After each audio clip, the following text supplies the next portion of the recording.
Magandang umaga po sa bawat isa. Tayo po ay nasa Acts chapter 15 verse 22 to 41.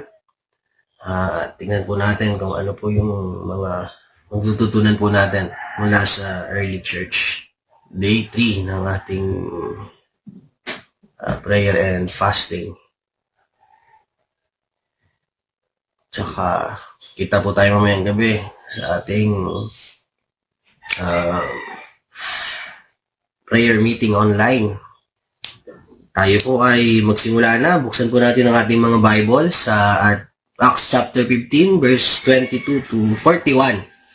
At sabay-sabay po nating pagbulay-bulayan ito po mga nakalagay po dito. Sabi ko nga, tingnan natin kung ano po yung matututunan natin from the early church. Tayo po ay magsimula na. Let's pray. Our God and Heavenly Father, maraming salamat po sa oras na ito. Salamat, Panginoon, sa biyaya mo. Salamat po sa panibagong buhay. Salamat, Panginoon, for giving us everyday strength, Panginoon. Salamat dahil hindi ka po nagkukulang, Panginoon. Ang aming pong panalangin ngayong umaga ay samahan niyo po kami, Panginoon. Bigyan niyo po ako ng karunungan at ang bawat isa sa amin, Panginoon, ng puso na handa umunawa sa katotohanan ng inyong pong mga salita. Na ma-apply po namin ito, Panginoon. And Lord, maraming salamat dahil meron kaming ganito. Nang sa ganun, Panginoon, kahit malayo man kami sa isa't isa, ay mabilis lamang po kami magkakaroon ng fellowship, magpapalakasan, sa pamamagitan, of course, Lord, ng inyong pong salita. Maraming salamat, Panginoon, dahil tunay po ang inyong pag-ibig. Dahil sa pag-ibig na ito, ang inyong pong buong iglesia, ang inyong katawan, ay pinagbubuklod mo at nagkakaroon ito, Panginoon, ng paglago at pagiging malakas, Panginoon. Sapagkat ikaw ang ulo ng iglesia, you are the head of the church, and ikaw, Lord God, ang aming Diyos na sinasamba, ang inyong anak na si Jesucristo, na aming Panginoon, ang patuloy pong paglilingkuran ng bawat isa. Ito po ang aming samot dalangin, sa matamis at dakilang pangalan ng aming Panginoong Jesus. Amen. Amen. Amen. So, ang title po ng ating mensahe ngayon ay The Beauty Behind Conflict. No? Siguro most of us, ayaw natin ng conflict. Ayaw natin ng magkaroon ng pagtatalo, o ayaw nating magkaroon ng mga ganitong bagay, yung conflict, no? Kasi dito sa conflict, nag-a-arise ang tawag dito, pwedeng mag-arise yung hatred, yung galit, no? Pwedeng ganun. Sa Acts chapter 15, makita po natin mula kahapon ay mainit na palagi ang pagtatalo, no, ng mga kapatid sa Jerusalem, even doon sa mga sumunod, dahil nga doon sa issue nila na pagtutuli sa mga hentil at sa mga Jew, ayun yung stand nila. Pero naging malinaw sa pamamagitan po ng vision ng Panginoon kay Pedro, ganun din sa ibang mga kapatid, at tinayuan nila yung katotohanan na sabi doon, wag nating gawing mahirap para sa mga hentil ang paglapit sa Panginoon. True enough, no, naging maganda yung usad ng talakayan at nagkaroon sila ng iisang kasunduan, ano. At dito sa verse 22 ay pinadala kasama nila Pablo at saka nila ni Barnabas, si Judas, o si tinatawag ding Barsabas, at saka si Silas, no? Pinasama sa kanila papuntang Antioquia dahil of course gusto nilang masaksihan kung ano yung nangyayari doon sa iglesia doon, ano. Makita natin yung bukod dun sa conflict na meron, yung nangyari dun sa first part ng Acts chapter 15, meron ding good communication, no? At palagi iyon, nagre-report, meron palaging reporting na nangyayari. Bukod doon sa pag-send ng worker kasama nila Pablo sa missionary journey nila, no? Sa paggawa nito, we can see that they are really working well and making the ministry in a larger scope, no? Kapag mas maraming manpower, mas maraming pwedeng magawa. Pagka mas maraming manpower, maraming pwedeng makuha at maraming pwedeng matapos. They were also able to train these men, no? Yung sila ni Paul tsaka ni Barnabas, yung mga pinapadala sa kanila. And of course, yung pinapadala na yon, sila rin po ay magre-report sa parang headquarters kasi nila yung Jerusalem. Yung church sa Jerusalem, para makita ng mga elders doon, yung mga leaders doon ng church, yung nangyayari sa mga missionary journey nila, Pablo. You see, the early church is very consistent with their communication, no? Palaging ganon, palagi silang nagre-report, palaging pinapakita nila Pablo, nila Bernabe, nila Barnabas, yung mga nangyayari sa mga missionary journey nila. But apparently, pagdating ng verse 36, and dito po tayo mas mag-focus, yung the beauty behind conflict. Pagdating ng verse 36, dito na nagkaroon na naman ng conflict si Barnabas sa si Paul. Basahin po natin. Makalipas ang ilang araw, sinabi ni Pablo kay Bernabe, balikan natin at dalawin ang mga kapatid sa mga bayan kung saan tayo nangaral ng salita ng Panginoon. Tignan natin kung ano ang kalalagayan nila.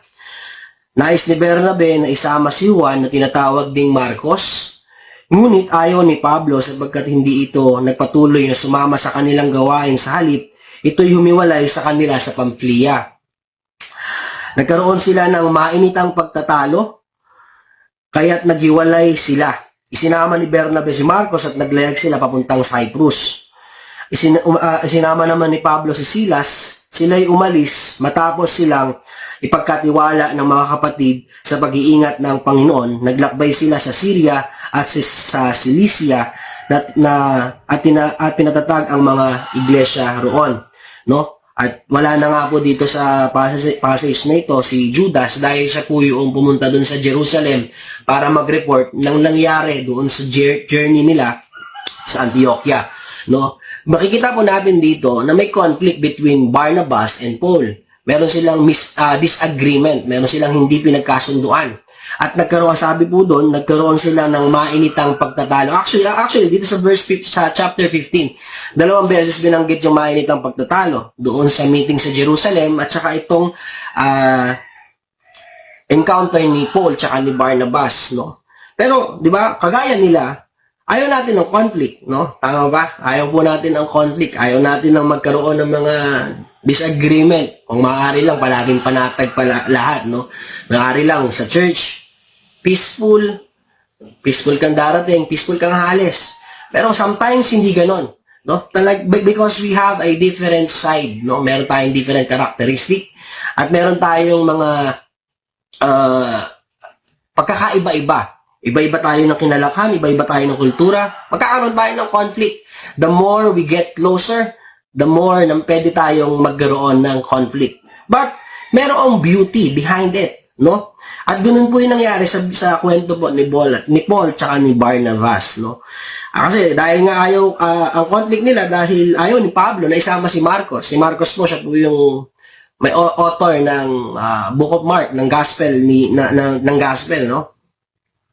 And, ayaw ni Pablo na isama si Mark kasi may nangyari sa Acts chapter 13, iniwan sila, humiwalay si Mark doon sa journey nila, no? Sa missionary journey ni Pablo kasama si Barnabas.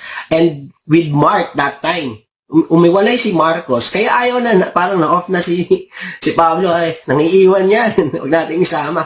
Kaya lang, gustong isama ni Bernabe, o ni Barnabas, si Mark, no? As we try to research about their relationship, sila po ay magpinsan, no? Merong magkamag-anak sila. So, hindi lang siguro dahil doon, pero gustong isama ni Bernabe, ni Barnabas, si Mark.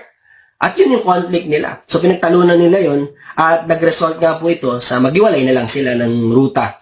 Ano po? And, di natin maiwasan ng conflict, mga kapatid. Magkakaroon at magkakaroon. But always, let us always see kung ano ba yung beauty nito. Bakit nangyayari ito? No? Kaya, the message of God for us this morning is, ang tanong ay, dapat ba tayong ma-discourage kapag may conflict? Tingin niyo po, mga kapatid, dapat ba tayong ma-discourage kapag nakakaranas po tayo ng conflict, ng pagtatalo? Hindi po, mga kapatid, hindi tayo dapat ma-discourage. But remember, number one, remember that God is, that our God is a working God. Therefore, He is in control. Amen? No? Kapag may conflict, allow the Lord to take control. Hindi yung emotion natin ang magdidikta doon sa conflict. Just like what happened kay Pablo at kay Barnabas. Kay Paul and Barnabas dito sa Acts chapter 15. Hindi emotion yung nag-dictate kung ano yung gagawin nila. Yes, may pagtatalo sila. Yes, may conflict sila. But we can see that God is still in control. No. We can have conflict. Meron tayong posibleng pagtalunan in the future. But let us always remember that God is a working God and He is in control. Amen? Bakit? Bakit He is in control? Because, pangalawa, if God is in control, remember that there is always a solution behind every conflict. No? At yun po yung maganda dito. May conflict, may solusyon. May problema, may solusyon. At ang solusyon, nung time na to, nakakita sila ng solusyon. Si Paul at si Barnabas, maghiwalay na lang tayo. Ano po? So, sinama ni Pablo si Silas at si Barnabas naman, sinama niya si Mark. Nagkaroon ng solusyon. If there's a conflict, there is always a solution. Magkakaroon tayo ng conflict, kapatid. Hanapin natin palagi yung solusyon. No? Huwag nating pangimbabawin o huwag tayong ma-overcome ng emotion natin dahil lang disagree ka sa akin o dahil disagree ako sa iyo. No? But always have this attitude na let us find a solution. Ang common ground natin, magkapatid tayo sa pananampalataya. May conflict tayo, yes. Pero ang common ground natin, magkapatid tayo sa pananampalataya. Therefore, let us find a solution. Merong solusyon sa bagay na to. At yung nakita nga nila, solusyon ng paghihiwalay. So dahil ba magkahiwalay na sila, hindi na sila magkapatid? No. Maghiwalay sila, magkahiwalay sila ng ministry na ginaganapan, pero magkapatid pa rin sila sa pananampalataya. Ano? And yung paghihiwalay nila, I believe, part yun ng God's plan. Bakit? Kasi mas lumaki pa yung scope ng ministry. No? Mas marami pang naabot nung naghiwalay sila. Nakita po ninyo yung beauty? Eh kung sila magkakasama sila, isang lugar lang yung pwede nilang puntahan. Pero nag-ministry din si Mark at si Barnabas, ganun din si Paul at si Silas. Ano? Nagkaroon din sila ng mga journey together. Pero magkahiwalay. Magkahiwalay sila pero for the advancement of God's kingdom. No? Ang problema, pag nagkaroon tayo ng pagtatalo, naghihiwalay nga, yung isa hindi na nag-church. Yung isa naman, patuloy sa pag-church. Bit nila parehas yung burden. Walang advancement sa kingdom ng Diyos. Amen? Di po ba? Pero kung magkakaroon tayo ng pagtatalo, possible mangyari to, maghihiwalay tayo, pero yung solution ng paghihiwalay is for a larger scope. Because when there is conflict, pangatlo, remember to stay in the ministry. No? Magkakaroon tayo ng pagtatalo in the future? Yes. Pero ayun nga yung tagline ng relational discipleship eh. Let us fight for relationship. No? Kung hanggat maaari, ipaglaban. No? Ipaglaban yung relationship biblically. No? Yung teaching ng ipaglaban mo yung relationship, humingi ka ng kapatawaran and all. Pero but by this time, naghiwalay nga sila, pero always remember when there is conflict to stay in the ministry. After what happened between Paul and Barnabas and Mark, ito po ay dapat mangyari. Kagaya ng sinabi ko, dahil dun sa nangyari, mas lumawak yung ministry noong naghiwalay sila. And you know what, mga kapatid, nung naghiwalay sila, hindi naman natabangan sa ministry si Mark at si Barnabas. Amen? So let us learn from them. Magkakaroon tayo ng conflict, pero huwag kang aalis sa ministry. Stay in the ministry. Kasi ayun pa rin yung ano po natin eh. Ayun pa rin po yung greatest commission natin. We are commanded by God to go and make disciples. Nakalagay pa rin yan sa puso natin. Meron tayong disagreement in the future, possible, pero wag na wag tayong aalis sa ministry. Wag na wag tayong aalis sa piling ng ating Panginoon. Kasi hindi naman yung ginawa ni Barnabas at ni Pablo. No, hindi naman naglaylo si Pablo sa ministry dahil nagkaroon sila ng pagtatalo. That's how they confront the conflict. Yung conflict na yon ginamit nila para mas mag-improve sila sa sarili nila. If we are going to have a conflict in the future, may beauty behind it. Pero kung hahayaan natin yung emotion natin na mag-take control, wawasakin nito yung ating identity as a believer, as a follower of Jesus Christ. Why? Kasi wala nang pagsunod. Galit na lang yung nangingibabaw sa atin. Therefore, when there is a conflict, always stay in the ministry. Huwag tayong aalis, mga kapatid. Why? And this is the beauty of conflict, and this is where I close. No? Eventually, mas naging matured si Mark after that encounter. No? Si Paul, sa 2 Timothy chapter 4 verse 11, si Paul, gusto niyang isama ni Timothy si Mark dahil para kay Paul, si Mark, na inaayawan na sa Acts chapter 15, malaking tulong para sa kanya. So, ibig sabihin, etong Mark na nang iwan sa kanila sa Acts chapter 13 sa Pamphylia, etong Mark na ito po ay nag-matured eventually after this conflict.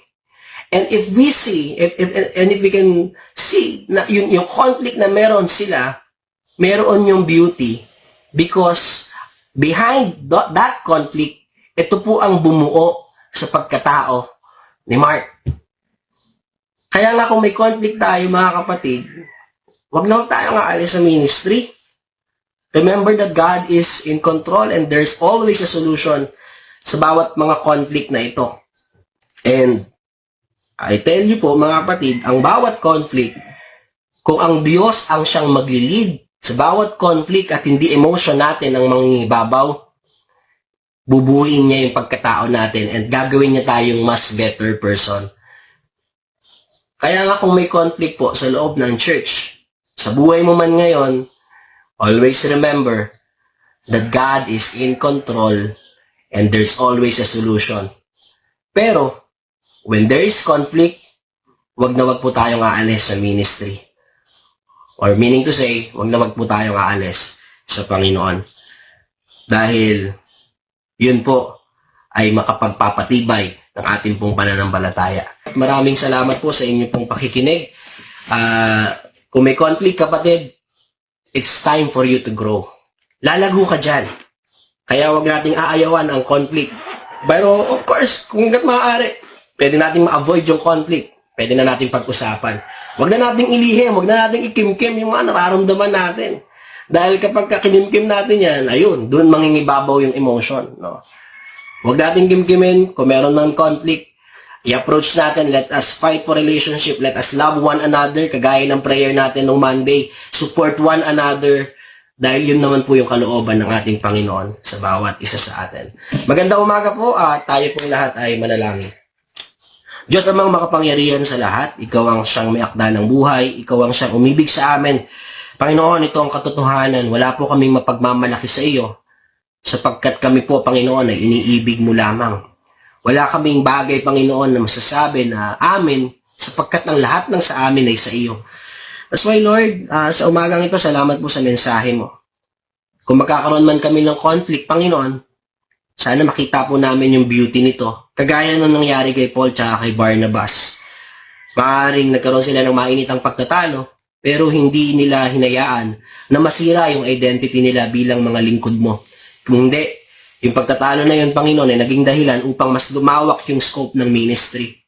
And Lord, kung meron man po, Panginoon, kagaya ni Mark na parang immature pagdating sa Acts chapter 13 sa pang-iiwan, kung meron man po sa amin ganun, Lord, I pray na kayo po, Panginoon, ang mag-bless sa amin ng puso na handang sumunod. Yung puso, Panginoon, na magiging sanhi ng pagkakaisa at hindi ng pagtatalo.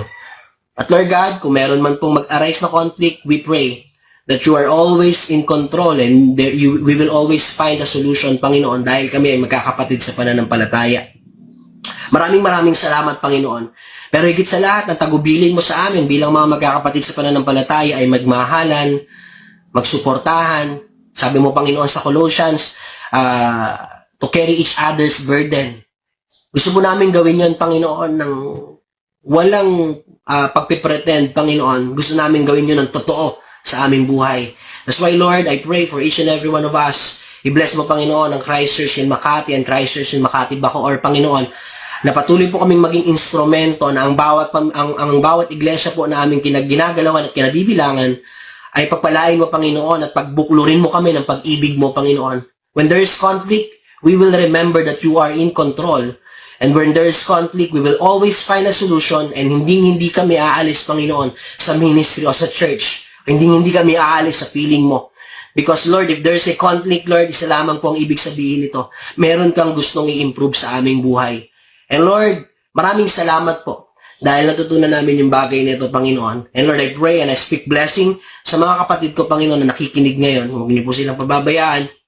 Kayo po ang patuloy na maghari sa kanila at kayo po ang patuloy na manguna. Lord, kayo po ang patuloy na mag-lead sa amin and use us as a blessing all throughout this day. Ito po ang aming panalangin sa pangalan ni Jesus. Amen. Amen. Maraming salamat po at patuloy po tayo magpagamit sa Panginoon. See you later, mamayang gabi. Namiss ko po kayo kagabi. God bless us all po. Have a nice day.